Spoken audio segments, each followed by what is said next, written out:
future, I'll probably branch out to retail, but I really want to start with e-com because when I was doing research, especially with young parents, they were talking about, for example, Instagram. There's a lot of small businesses, and the small business network on Instagram is very tight, and there's a lot of partnerships and allies.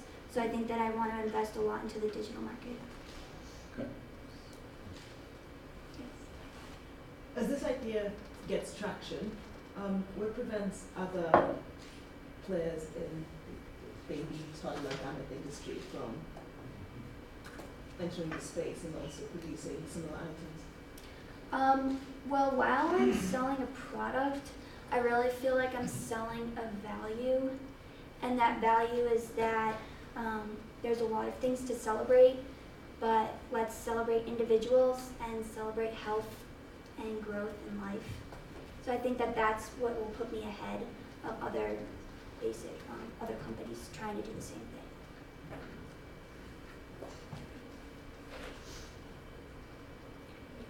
Thank you very much.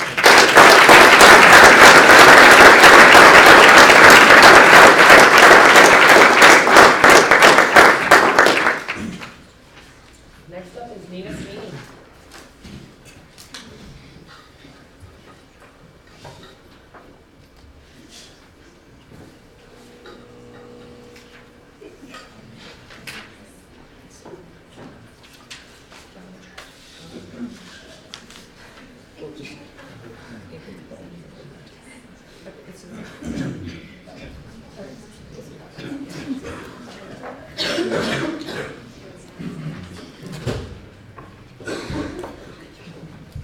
My sophomore year of high school, in my sex ed class, a presenter came to talk to us who brought a red construction paper heart. She launched into a story about a young girl who had multiple sexual partners before she fell in love. And each time this girl had a new partner, the presenter would rip off a piece of her heart and throw it in the trash. By the time she got to the end of the story, and this girl fell in love, all she had left was a shred of her heart, and she wasn't able to love in the same way that she would have been able to if she had remained abstinent. This was the nature of my sex education, and the nature of sex education programs all around the country. Many of these programs promote slut-shaming, victim-blaming, gender inequality, and extremely unhealthy relationships. And a lot of people have to unlearn what they learned in high school when they get to college. That is, if they learned anything at all. To explain my innovation project idea today, I'm going to start by explaining the state of sex ed in America today and why it is so problematic. Next, I'm going to tell you my solution, a way to teach kids what they're not learning in school. And lastly, I'll explain to you the logistics of how it works. So to start, only 24 states in the United States mandate sex education. Look for your state. What color is it? Even worse, only 13 states require the information to be medically accurate. That means that all of these states colored red have the ability to give inaccurate information about the effectiveness of contraceptives or the risks of abortion, to state gender stereotypes as fact, and to blur the lines between religion and science. So if schools are failing kids, and their parents are often too uncomfortable to talk to them about sex, they end up turning to the internet. 65% of the young people that I surveyed said they'd use the internet at some point to find sex-related information. And the sites that they're going to are sites like Cosmo, which have really gossipy headlines to catch your eye and get your money, not to educate you. Or they go into pornography sites for education, which are extremely unrealistic and degrading to women. So to give you an idea of the problem, I asked a bunch of high school students in my survey to anonymously ask me the questions that they were wondering about, and I handed them over to some MiddCORE students to try to answer them. And you'll find that even as college students, we don't have the answers we need after our sex education.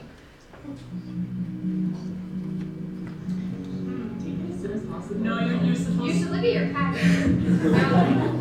I was always told you just take 2 the next day.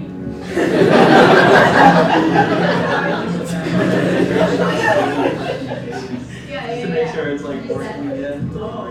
It's When working. you get back on the Have you? Yes. I mean,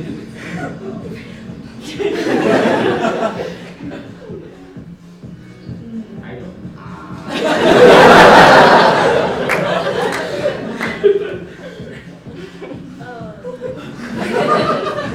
I physically go blue, but it's like a I think it's a big disappointment. yeah. but I think Easy point didn't exist.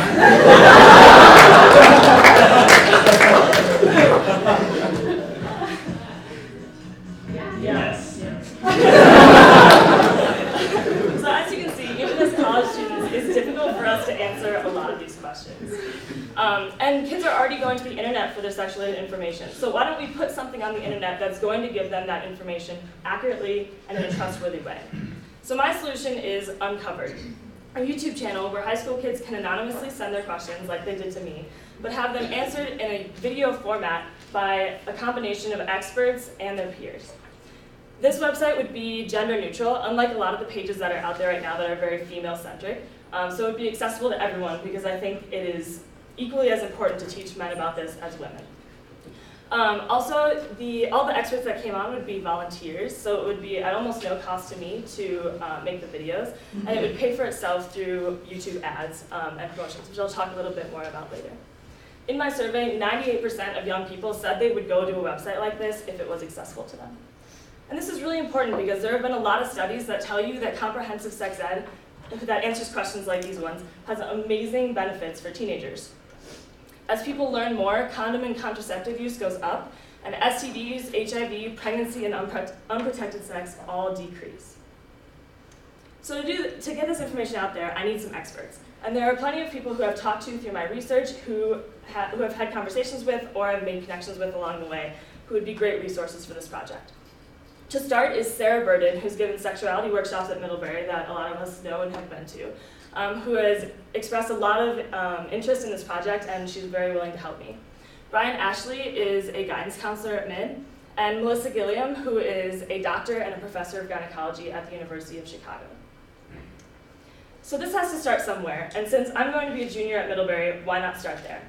So Mid Uncovered wouldn't necessarily hit the target audience that I expected to because it would be going straight to college kids.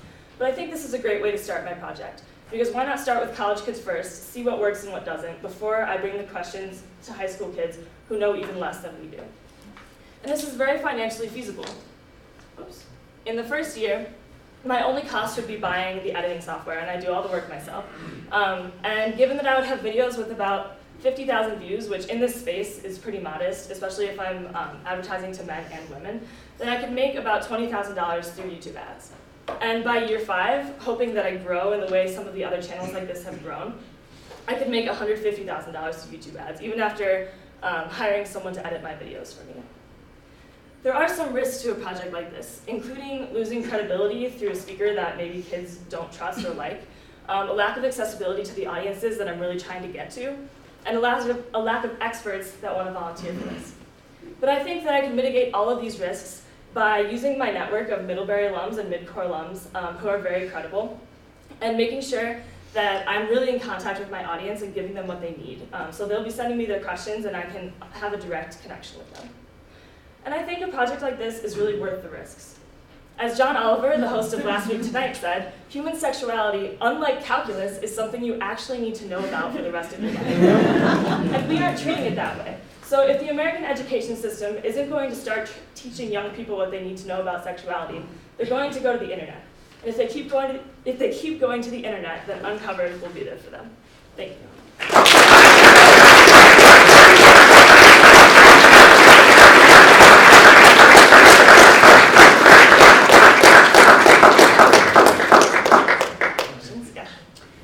The story of the internet is the story of unintended consequences.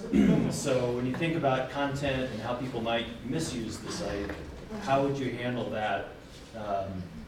There's lots of things you can imagine, right? But yeah. How would you handle content and make sure that your intent is actually what happens with the site? Right. Well, the main question I've been getting is how will I filter the questions, especially because people could just spam you. And I think that I would have them go through an email that only I saw or only the people working at the channel saw. They wouldn't be in the comments section or anything like that.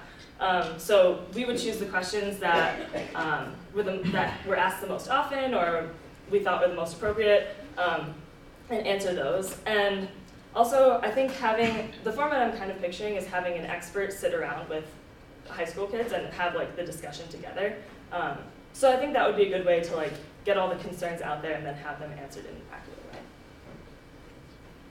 If you're planning on 50,000 views on your videos in the first year, how do plan to get that kind of volume? How do you plan to, because there's a lot of noise and you Google sex and, you know, a lot of stuff's gonna come up. So, how do you plan to, you're gonna need a big budget to get above all that noise, right? That's out there. Well, I think that starting in Middlebury, I mean, there's plenty of high schools in Middlebury, whether I do college kids or high schools. I have a big audience just by the connections I have through friends at home who have gone all around the country.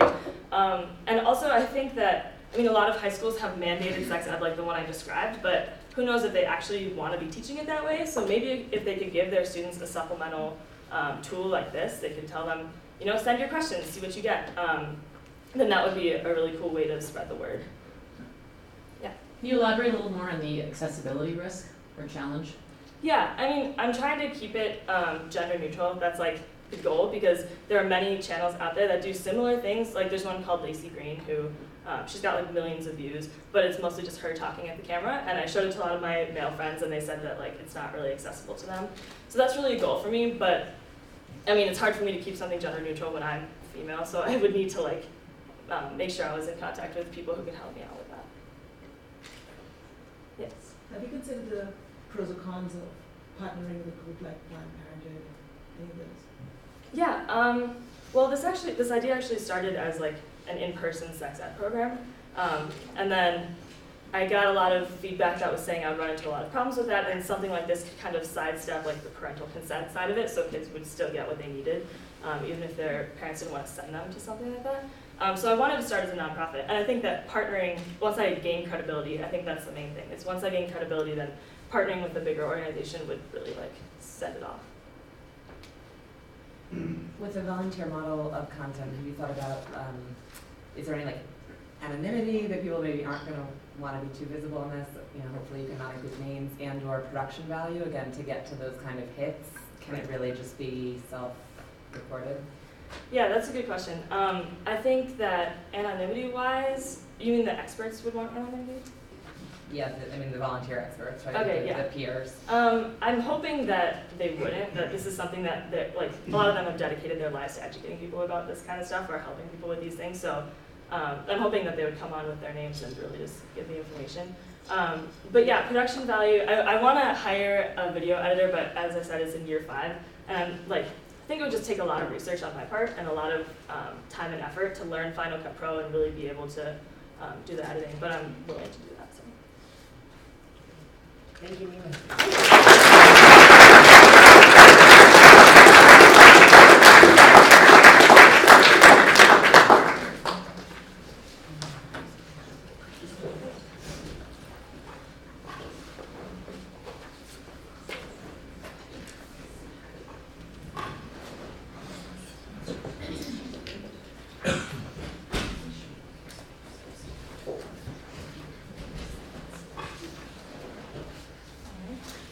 Good morning, everyone. My name is Stella Lenzu, and I would like to start my presentation by asking you a question. So, can you please raise your hand if you have ever traveled abroad? The majority of us, thank you. So now I have another question for you. How many of you know what